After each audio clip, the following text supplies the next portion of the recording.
ای برای ما دام میمونه. نمیفهمم. یک نفر برم زنگ زده بود گفت که در حولی با یک جسد دفن است. فهمیدی؟ کی زنگ زده بود؟ هولیا.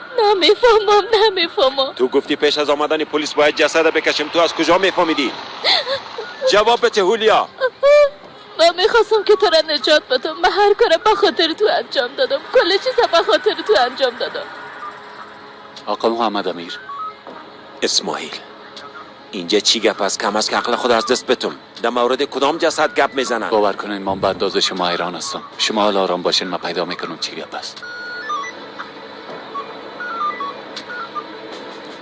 چی گپ است چنگیز؟ راپور آمده بود که جسد یوسف ارکران در باغچه خانه خدمتکار قصر محمد امیر دفن است.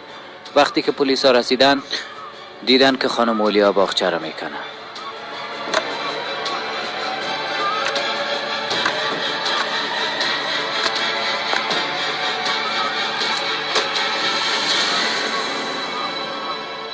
اینجا چی گپ است؟ پلیس ها اینجا چی میکنن؟ خانم هولیا سر من چه مشکلات آورده؟ خدایا خیر من از گیری اینا نجات بده دیگه. خدایا خیر. خدایا مرا نگاه کن.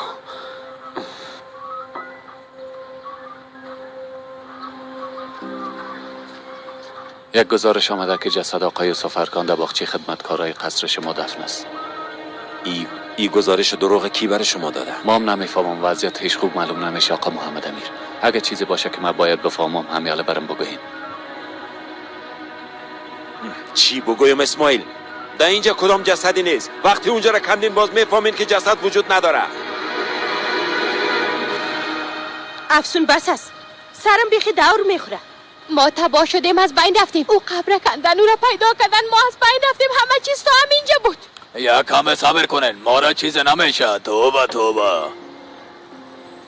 تو در کدام سیاره زندگی میکنی کاکا؟ میگم ما را چیز نمیشه.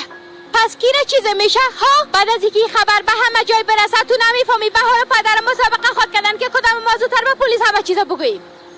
نه جانم، این کارا نمیکنن، یعنی نباید بکنن. اگه این کارا بکنن همگی ما تباه میشیم. اولین نفر ما. ها؟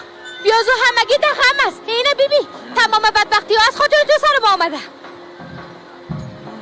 به خاطر ما همین قسم است. اگه من نمی بودم حال همگیتان در زندان می بودن. فراموش کردی؟ بیبی این موضوع سالی حق به جانب است افسون. اگه اون روز پلیسا که آمده بودن جسد در باغچه پیدا میکردن حال در زندان می بودیم. یعنی سالی ما را از یک مشکل بسیار بزرگ نجات داد. آی اما بعد تو باور کردن نمیتونم.